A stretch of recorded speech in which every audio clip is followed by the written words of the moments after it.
John. Good morning, Derek, and thank you so much. It's an honor to be here. And, I just love John Frederick's listeners. And right now on Getter Live, and we're getting great interaction from them. Come join us there, getter.com, hit the live button. We're there waiting for you. And for the next hour, we are going to take a deep dive into Tesla and Elon Musk. Now, I have to tell you that I am what is known as a committed fanboy. I guess at my age it would be fan man. But I have been studying this company for the last 7-8 years, and it is my largest stock holding. So I want to be totally transparent with our listeners. I'm a fan. I am a committed Elon Musk aficionado. I think he is what we need in this country today. When you look at all the madness that Representative Misha Miner and I spent the last half an hour talking about before the break, what Elon Musk has got the guts to do is what we all need to have the guts to do.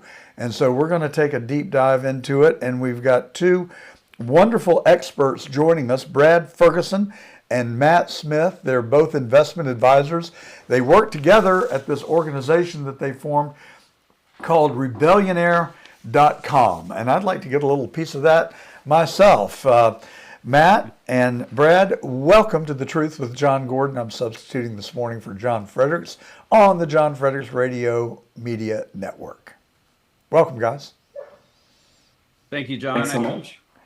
Excited to talk Tesla and Elon Musk and whatever else comes up. Well, we're going to talk about a whole lot of stuff. I've got a long list here to talk about. And, one of the things that really disturbs me, that I stay aggravated about, is the amount of disinformation that is put out, not only about election integrity in Georgia in 2020, for instance, but just the sheer dishonesty that even the illegitimate president of the United States is willing to put out. I mean, it seems like he doesn't, and I'm not talking to you, I'm not trying to drag you into this monologue here so much, Brad and Matt, but just the sheer level of dishonesty is shocking to me. And here is a clip that I think very well illustrates the point that is also in the context of today's show. Industry, Detroit's leading the world in electric vehicles. You know how critical it is? Mary, I can remember talking to you way back in January about the need for America to lead in electric vehicles. And I can remember your dramatic announcement that by 2035, GM would be 100% electric. You changed the whole story, Mary, wherever you are. There you are. You did, Mary. You electrified the entire automobile industry. I'm serious. You led, and it matters. What an absolute crock. And Mary Barra, the chairman of the board of General Motors, was willing to accept the disingenuous praise that was heaped on her by the President of the United States. Not my president, somebody's president. I'm sorry, I disown him. I disown virtually everything he says. And maybe that's not your politics, Matt and Brad. I don't mean to drag you into a political conversation, but tell us, GM has led the electrification of vehicles in the United States. Do you know how many electric vehicles they have produced and sold? I think that quarter, when that quote was made and that visit happened, GM sold something like 23 EVs or something like that. They had to stop making the Bolt because of all the issues they had with the fires and the poorly made batteries they had. It's a shame that President Biden went there, leaked all this praise on GM, where GM didn't even stick through it. They quit and they crushed the cars, back in the early 2000s with the EV. All right, I want to now. I'm a little confused. Now, you're Brad, and where is Matt? I don't see Matt up here. I'm here. Can you not Oh, hear me? I can see it. Yeah, I just There we wanted to go. make sure that we had you there, Matt, and that we had you in the conversation. So Brad said that when Biden made that statement, and you know, Stephen Mark Ryan, who is a Tesla commentator who I actually watch every morning, refers to Mary Barra as Mary B.S. Barra. I happen to agree with him. Not that I don't think she's a bad person. I actually like the fact that she it led GM to invest heavily in electrification and also autonomy, but they just haven't been very successful. Meanwhile, Elon Musk and Tesla have produced how many cars, Matt? Yeah, the other thing that I find really frustrating about these, kind of political attacks on Elon and Tesla is that he's essentially created tens of thousands, maybe hundreds of thousands of American jobs. He's got, the most American-made cars, from the Fremont factory and now in Tesla in Austin. So, for Biden to essentially be criticizing Elon, who's done so much for, the American economy and for, innovation in America, just is extremely frustrating. And for it to just be purely political on the back of, trying to support the unions. If your union's fine, but don't do it to the detriment of the company that's actually leading the EV revolution. So I mean, there was also Elon not getting invited to the EV summit at the White House, which just made no sense. So it's extremely political for really no good reason. Meanwhile, the Democrats are the party that are pushing climate and supposedly want to breathe cleaner air. I don't think anybody's done more to further that than Elon Musk. And I think you hit the nail on the head, Matt. It's purely about politics and pandering to the unions. Meanwhile, Tesla is not unionized. They're fighting unionization in Scandinavia right now. And the fact is that there are probably more millionaires working at Tesla than at any automaker in the world. Yeah, that was Elon had a comment recently about how many employees became millionaires, and we actually work with a couple of them at Rebellion Air, and I mean the company's been amazing to its employees, but that's the story that never really makes it out of the mainstream media coverage of the company. I mean, there was a story just yesterday essentially claiming disingenuously that Tesla's new Optimus robot essentially attacked a worker, and it sounded like it stabbed him and left like a trail of blood if you just read the headlines. Well, it turns out it was just like one of the automated robots in the Fremont factory, and we have close people we work with that are experts in robotics that were basically just saying, hey, this operator who was working on this production robot, not an Optimus, but a production robot, essentially was not using proper procedures to ensure that the arm essentially didn't move when he was working on it. So, but that's not a very interesting story to talk about, just a kind of run-of-the-mill workplace accident. So they put a bunch of pictures of Optimus in there and basically sound like this thing's going rogue and attacking the workers. It's insane. Well, it is insane, and I wish that we could get our country back where everyone agrees that the lowest common denominator is simply going to be the truth.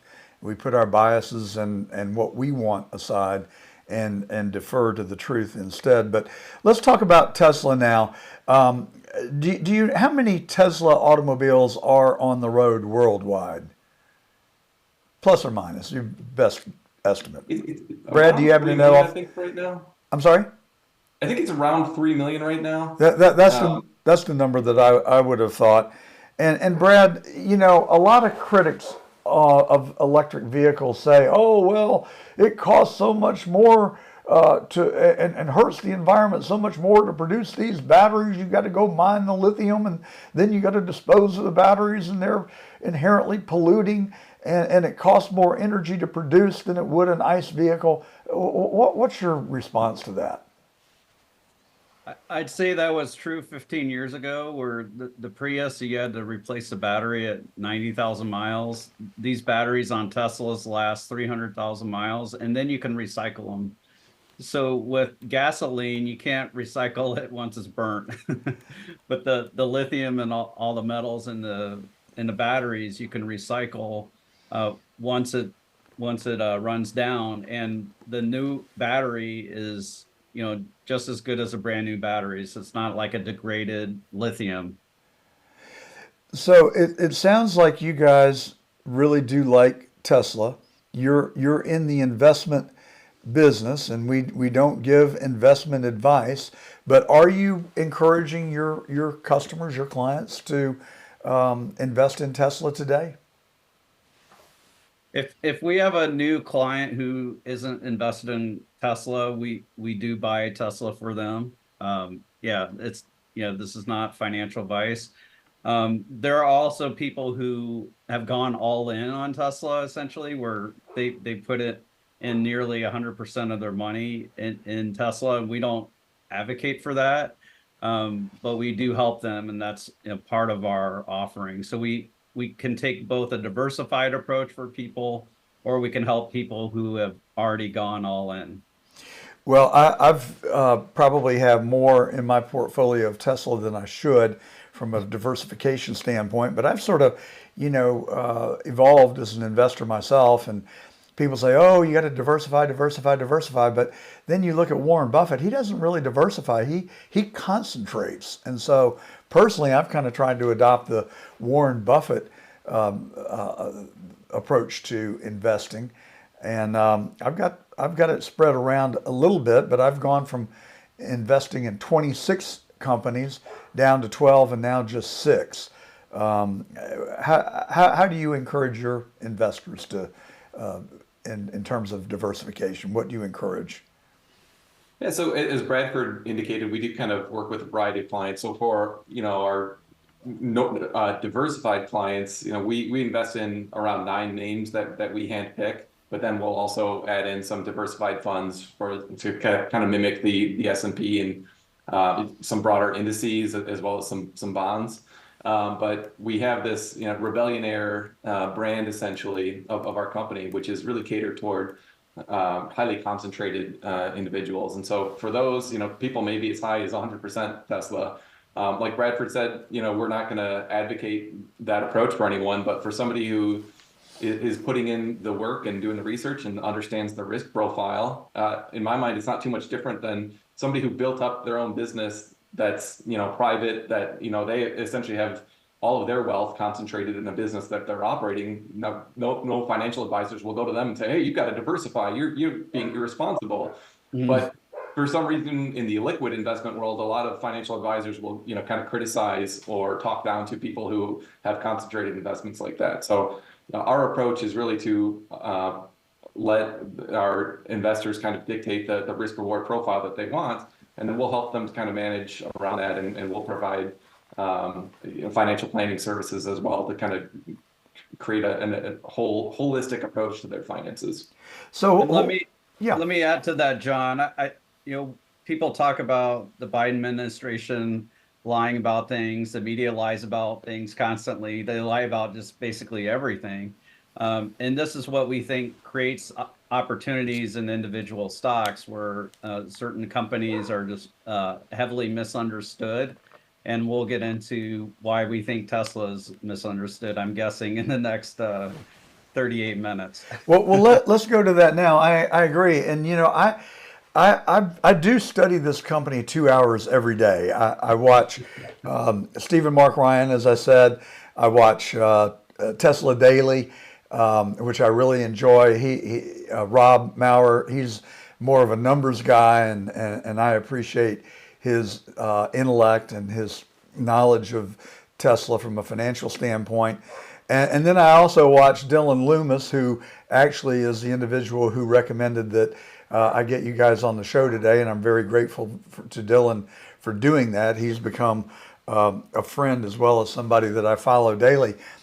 But what is it going to take for Tesla to get back on a run? 2 years ago, we had just a phenomenal run up. Then it pulled back.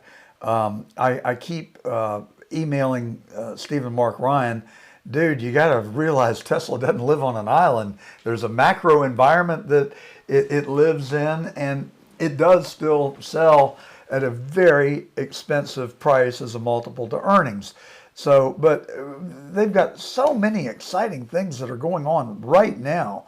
In addition to just the electric car, talk to us about what you see and what gets you excited about Tesla.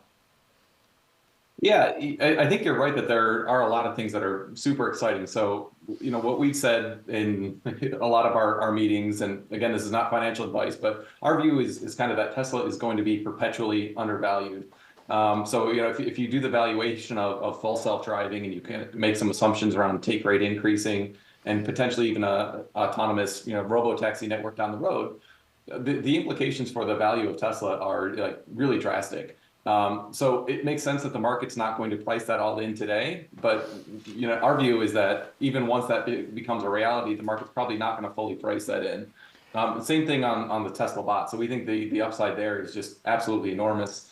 We did a valuation of it and published a video on our channel, essentially calculating a present value. These are some rough kind of napkin numbers, but a present value of the Optimus opportunity at over $3,000 per share. So really significant upside opportunity. But we're also kind of realists that one, that's not going to happen right now. The market, especially with where Tesla is right now, is extremely focused on kind of short-term earnings power. And there are definitely some headwinds in this direction, like you just talked about, John. These are high-priced cars. They're getting cheaper. But in the macro environment that we have with high interest rates and fears of a recession, it makes sense that there's a little bit of softness in demand there. So we think 2024 there could be catalysts, especially if full self-driving version 12 comes and is as performant as we think it might be. That could definitely be a kind of catalyst for the stock.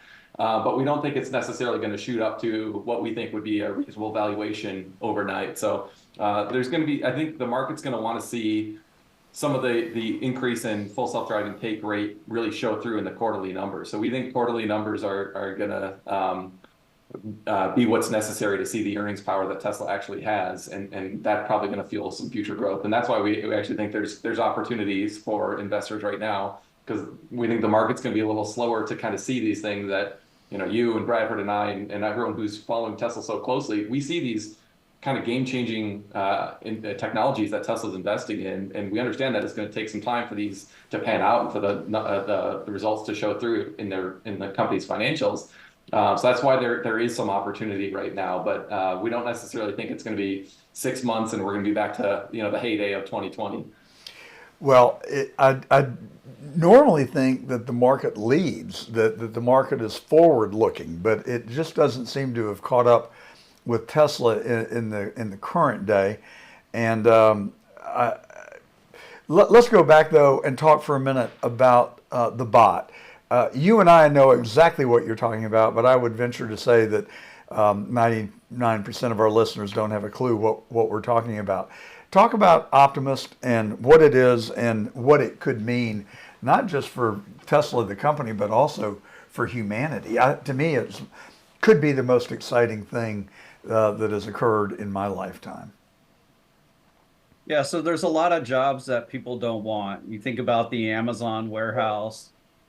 Tesla has a factory in Nevada that began the year at 3,500 employees. Every week or so, they have a new employee training with 100 people. And today, they're still at 3,500 employees. So it's not like it's a terrible place, but it's one of those jobs where it's boring, it's repetitive, and it's stressful on the body. So Tesla made this humanoid robot that can do the work of these jobs that people do not want. And if you think about these jobs, a robot, if it can do as well as a human, and it's going to be a while where it's going to be as fast, but they were able to get this robot to pick up an egg with its hand and transfer the egg to another hand and set it down. So like it has dexterity. It's about speed, it's about precision, and it's about training it. But getting to the economics of it, a typical factory worker ends up costing the factory $60,000 to $70,000 a year. That's in all-in benefits and safety carve-outs, all these things. If a humanoid robot can do 3 shifts, it could potentially be worth 200,000 a year. Uh, the size of the robot indicates that Tesla could probably make these for less than $10,000. So if you think about it, Tesla can make these for 10 grand and they have a value of 200,000 a year. That's going to be really big if they can make it work. Well, I want to pick right back up on that. Can you guys stick around with us until the top of the hour? We've got a 5 minute or so, 4 or 5 minute hard break right here. But I am so fascinated by what you're talking about. I hope you can stick with us. Can you hang around? Absolutely. Yeah. Wonderful. So let's go take our break. This is John Gordon. We're telling the truth today on the John Fredericks Media Network. We'll be back just after these words. And we are back live now on the John Fredericks Media Network as John Fredericks enjoys a day off. And we are joined by two wonderful guests today, Brad Ferguson and Matt Smith. They are investor advisors and have a firm called The Rebellionaires. You can find them at rebellionaire.com. And today we are talking about everything Tesla, and we're going to get into a conversation about Elon Musk in just a little bit. But before the break, we were talking about Optimus, and I want to cover that just for a few more seconds here before we move on. But Brad, as I think you were highlighting, Optimus really is designed to do repetitive and menial tasks, as well as tasks that are high risk jobs. So what do you think the impact to the GDP and the impact for humanity? I know that's a big open-ended question, but what do you envision the impact to be? I think our economy would be growing faster if companies were able to automate more of these jobs. I think it would accelerate growth, and for a long time would not be replacing any jobs. Maybe over, starting around maybe 10 years from now, if the robot started today, which it's not, but then we would start to have to worry about jobs. But I see a scenario where the robot is like at the center of the factory where these menial tasks are being done, and then it expands over time to take more and more. And I think there's a lot of companies that would expand more if they could find the workers for it, but there's a real shortage of workers. Well, we are live on getter.com. Just hit the live button and look for John Fredericks, and you can come and interact with us there now. And there are 5,000 people just on Getter interacting with us and listening on the live stream there. But one of those listeners said, gee, that's great. No more jobs for humans. So how do we deal with that little issue? Yeah. So this is something Elon has kind of talked about, that in the long term, if you just kind of extrapolate out beyond, say, 10 years, and you say, okay, let's imagine the technology, the software that the bot is running continues to get more and more capable. Eventually, it does kind of make sense that a huge quantity of jobs would be displaced. But keep in mind that the economic value that these bots are creating would actually continue to increase, but at a lower cost. So GDP growth would actually accelerate to levels we really have never seen before under that kind of scenario. And so then you're in a situation where, okay, the entire pie is maybe bigger than we could ever have imagined, but the jobs might be lost, like you said. So this is where Elon has floated the idea of universal basic income actually potentially maybe becoming something that is just necessary to kind of keep the peace. So the short answer is nobody really knows. In the long run, this will be disruptive.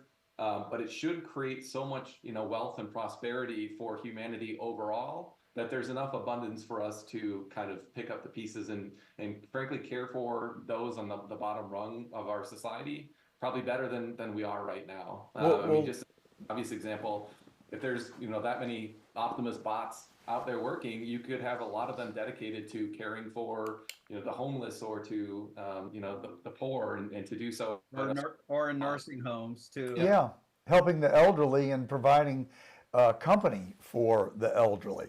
And so it's anybody's guess where this will lead, but the opportunities, the potential. I mean, we all know that labor is the biggest constraint that we have to output. And if you can solve that problem, then we truly could enter an age of abundance. And giving people a guaranteed annual income may at that point just be a trivial matter to, as you I think said, Matt. So quoting Elon Musk, so everybody can get along. But I think it's well worth the risk. Personally, I don't know if you guys have Elon on your speed dial or not, but sign me up as a beta tester. I want one of those robots. I'm game. So one of the first iterations of, Hey, John, could I add a point real quick? 'Cause please do. I think these bots, if they're done right, are going to end up being very profitable and will lead to a lot of taxes being paid by the corporations. So this tax money will flow through to the government, and the government will figure out what to do from there. Well, Maybe it might be job retraining so people can work with the robots or whatever. or maybe they'll provide jobs on Mars for people because SpaceX has determined that and said very vocally that that is their objective is to put men on Mars. Yeah. So the first iteration of the bot really, don't you think, in AI is the full self-driving software that Tesla has released in beta form today. I happen to have it. I happen to love it. Have you all experienced it? What is your take? Yeah, we both have it as well, and similarly love it. We're also just tracking it as investors, tracking the progress because we believe it is really key to Tesla's future valuation. So really tracking the progress of this is something that we do very closely. So Bradford lives in Carmel, Indiana, where there's a lot of roundabouts, for example. It still hasn't really mastered that, but there's a new version that's going to be released very soon. That I don't think people necessarily understand how big of a deal this restructuring that they've done with their software is, but they've got this full self-driving V12, which has a brand new approach to the way that it's tackling the problem of self-driving. So that just shipped out to some employees earlier this week, I think, actually, and it should be going public.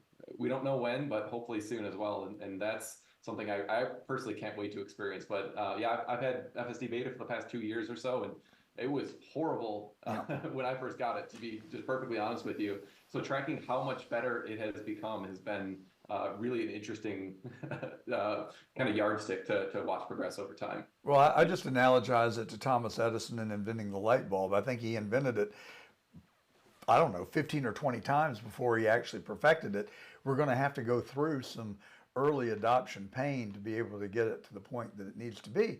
But 45,000 people lose their lives on American highways every year in automobile accidents. It is worth the pain. And I don't, one of the challenges I think that exist is that for some reason, we accept human drivers being fallible, but for some reason we will utterly refuse to allow a computer to have any hiccups or to be fallible, even if it could conceivably reduce the number of fatalities, take them in half, which is Elon says that today the FSD in today's state is more reliable and safer than a human driver.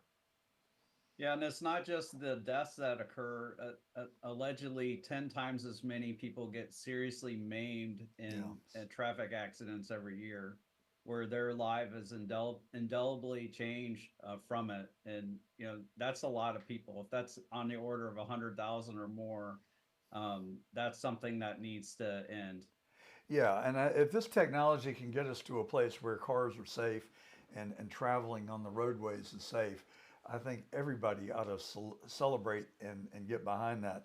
That's just me. But then FSD, then and I'm keeping track, Brad. You said that the Optimus was worth potentially $3,000 a share. Do you have an estimate on FSD? Matt, you could take that. Yeah, so I think we did this math a while ago, and we think it's around $1,000 per share on a present value basis. Now there are some kind of assumptions in there about how quickly does your take rate go up, essentially. So how many of your customers are opting for full self-driving, and then at what point can Tesla actually launch the robotaxi network that Elon has talked about? So there's a lot of uncertainty around kind of both of those outcomes and the robotaxi network. I think a lot of people have different views on whether that's reasonable or not, and it is something of a binary outcome. So they either will launch that or they won't. We think it makes sense that they will. Just this march of progress is kind of inevitable. And I don't think anyone who thinks about the future and say, 2035, 2040 really thinks that we won't have solved autonomous driving at that point. So yeah, we think it's going to happen, and that's going to be incredibly valuable for shareholders. But John, I want to reiterate the point you just made about safety. Tesla does get criticized a lot, I think unfoundly, for the robotaxis or the FSD technology being unsafe. There are actually some people kind of actively campaigning to get the technology revoked from vehicles. And putting aside my investor hat, just as a human being, I think that is so incredibly irresponsible to take this progress on the safety of driving off the roads. I think it would just be horrible to humanity. I mean, this has ruined so many lives and brought heartbreak to so many families who've lost loved ones on the roads. I mean, I know a lot of people who've lost loved ones to traffic accidents, and this is something that we can solve. And to be kind of detracting from Tesla for what they're doing because it makes erratic decisions every once in a while is extremely short-sighted in my mind. And I think it's actually immoral for people to be kind of arguing against the improvement of technology, autonomous technology. I 100% agree with you. I think you hit the nail on the head. And Brad, Matt just touched on the robo-taxi. That is the next logical extension of full self-driving. I just got back from visiting my new granddaughter in Los Angeles, California over Thanksgiving. And I really was, I mean, I knew that there were robo-taxis that were working in a geo-fenced area and in different parts of the country, but I just had never seen one. But my wife and I were walking into a restaurant, and these people got out of a car, and there was no driver. Talk about a head turn. But we're knocking on that door right now, are we not? Yeah, and Tesla's approach to it is a little different. So what Cruise and Waymo are doing, and Cruise has some big challenges, but they're taking the approach where they just put a ton of sensors on the car, and they scan an area. So they pay engineers to drive through an area, scan every centimeter of the roads, and it's a really expensive approach. What Tesla is doing instead is they're just relying on the cameras of the car, and they're collecting data from the 2 million Teslas that are on the road in the US, and using that to improve their fleet. So they're not paying myself, Matt, or you to drive and collect data for them. They're getting it for free, and in fact, people are paying Tesla for the software. So instead of Tesla paying for the vehicle and paying for the engineer, they're getting paid to do that, and that shows something about the investment. It's similar to Google. Google got paid to develop search with its Google Ads and all that. Um, so I think that's something that people should turn their ears up to. So, do either of you have an estimate of what you think the robo taxi might mean to Tesla's market value? Yeah, so that was the roughly $1,000 per share. that it's going to be somewhere in that ballpark, I think. You've got the Like robo-taxi included in the FSD contribution then? Is that what I'm yeah, hearing? so the way that we did that, the valuation, and we did a video on this, I want to say it was back in February, where we kind of walked through a valuation of Tesla with all different parts of their business and kind of showed the upside optionality for the robo-taxi business if that were to be included. And yeah, I think the way that it's going to pan out is that you're going to have basically full self-driving, which right now has something like a 8 or 9% global take rate. And I think as that technology improves and we get this new version 12 launching, it just makes sense to me that more people are going to opt for that technology just as it improves as a great driver assistance system. And then eventually, when it becomes reliable enough to take humans out of the supervision equation, then Tesla could launch the robotaxi network. And at that point, you've got to make a lot of assumptions around, okay, how many are there and how fast does it grow and how much demand is there for that. But pretty much no matter how you slice the data, it's going to be multiples of Tesla's current share price, I think, is the possibility that we're talking about here. Well, and again, if you look at Uber and you look at Lyft, one of the biggest expenses they have is labor, and I'm a pretty frequent Uber and Lyft consumer, and most of the time I have pretty good experiences, but not exclusively. And the robotaxi actually offers the potential of a pleasant experience every time you get into a ride-sharing vehicle. So we've got Tesla, the company, with the electric car, Optimus, full self-driving, and robo-taxi. And we haven't even talked about the energy component of Tesla. Talk to us about what Tesla is doing in the energy realm. Yeah, this is you might be careful what you wish for, John, because I spent 7 years in the energy industry managing wind farms, so I've got a lot of views here. I could go on for like an hour just talking about this, but at a high level, people think of Tesla as an automotive company, but they still are selling solar panels mostly to residential customers. But more importantly, they're developing batteries. So batteries for consumers at home, but also, and this is really ramping up to be the lion's share of their energy business, is they're selling these mega packs. And these are large utility scale, like 3 to 4 megawatt hour batteries that cost around $3 million each.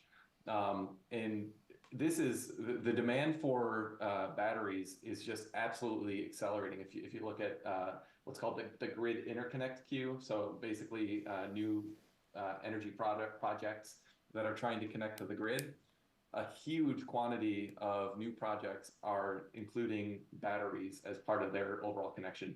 And if you think of what's going on, where we're retiring a lot of coal plants in this country, which provide a stable source of electricity to the grid, and we're replacing those with wind and solar, which are kind of inherently interruptible. So you can't really rely on them to produce energy when you need it. So the best way to solve that problem is to add batteries to stabilize and to be able to match demand with supply.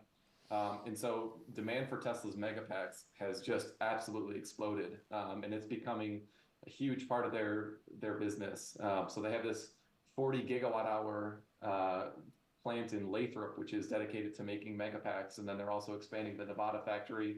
They're doing a new 40 gigawatt hour factory in Shanghai as well, to meet demand in China for these megapacks. And so this is an absolutely huge part of the business that, for the most part, analysts covering Tesla are just ignoring outright or assuming that it won't really grow. But in fact, it's growing much faster than Tesla's car business. So it's a really big opportunity, and I don't think any of the other manufacturers, at least here in the United States, have the scale that Tesla has to really compete on this front. Well, we've got about 4 minutes left, and with all the opportunity and all of the upside potential, we all know that anytime you invest money in a stock, there are risks that go along with it. I can think of one risk that is inherent in Tesla. Let's watch this clip, and I think it is kind of self-evident. What was that trip like? And obviously, you know that there's a public perception that, and you're clarifying this now, But there's a public perception that that was part of a apology tour, if you will. That this had been said online. There was all of the criticism. There was advertisers leaving. We talked to Bob Iger today. I hope they stop. You hope? Don't advertise. You don't want them to advertise? No. What do you mean?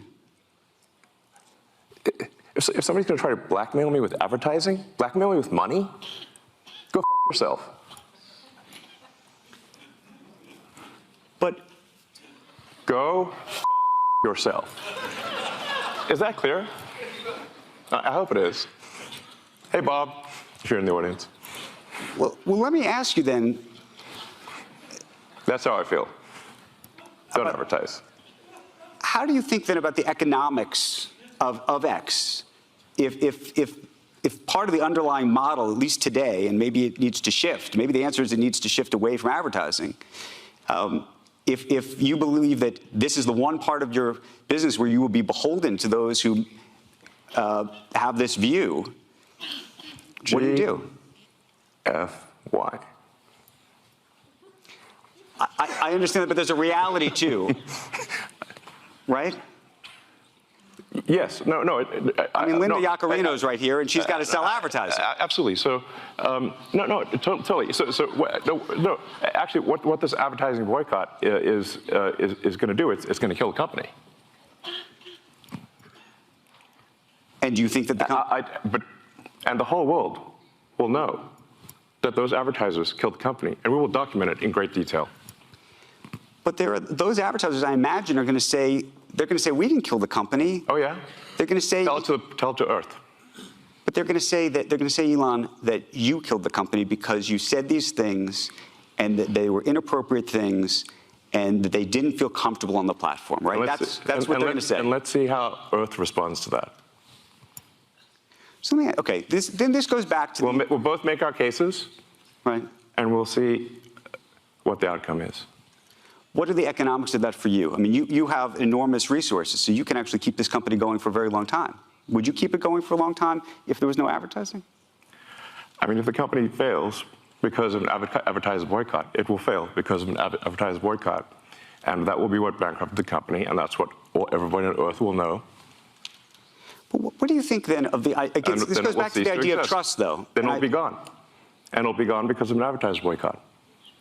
But you recognize that some of those people are going to say that they didn't feel comfortable on the platform. And I just wonder and ask you and think about that for a second. Tell it to the judge. But the judge is going to be... The judge is the public. So that's Elon Musk. He was addressing a group of people in New York, and it was on the heels of X replatforming people that the prior Twitter had deplatformed. And he also was very outspoken about topics of the day, like transgender and like Disney promoting the woke culture. And our listeners can infer, we bleeped out the obscenity, but he basically just said if advertisers don't like it, then to heck with them in stronger terms. What does that say about the future viability of Tesla as Musk's politics will spill over into it inevitably? Yeah, I think a lot of investors don't like it. I mean, telling Bob Iger essentially to, go F himself is not something that a lot of investors have the stomach for, to be honest with you. I mean, it certainly can be viewed as, negative PR, or, a lot of people think he's gone off the deep end in some regards. But I actually think he's thinking in a very level-headed way, but he just is sticking to his principles and trying to shine light on something that is really uncomfortable to shine light on. So I think investors need to understand that Elon Musk is going to be Elon Musk, and you're not going to put a muzzle on him. There will be some volatility. There will be some things which he regrets that he has said. I don't know if this necessarily qualifies as one of those. But I think it's important as investors to be able to separate what the company is actually doing from the noise that Elon is making. Elon is going to continue to make some noise, but it's our job to kind of separate the noise from the signal. And Matt, I'm sorry to interrupt. We're out of time, but I hope he will continue to make noise. If it causes my investment to go down, I am okay with it, because truth should be the lowest common denominator in this country. That's what Elon is doing. He is telling the truth, and he is telling people that if they don't subscribe to it or they don't like it, tough luck. This is The Truth with John Gordon on the John Fredericks Radio Network. Big John will be back next week. Thank you for letting me hold this chair today. And thank you to our special guest, Brad Ferguson, Matt Smith from Rebellionaire.com. You can find them on the World Wide Web right there, Rebellionaire.com. Thank you much. Happy New Year, everybody. Thanks for letting me sit in. Have a great day. That goes.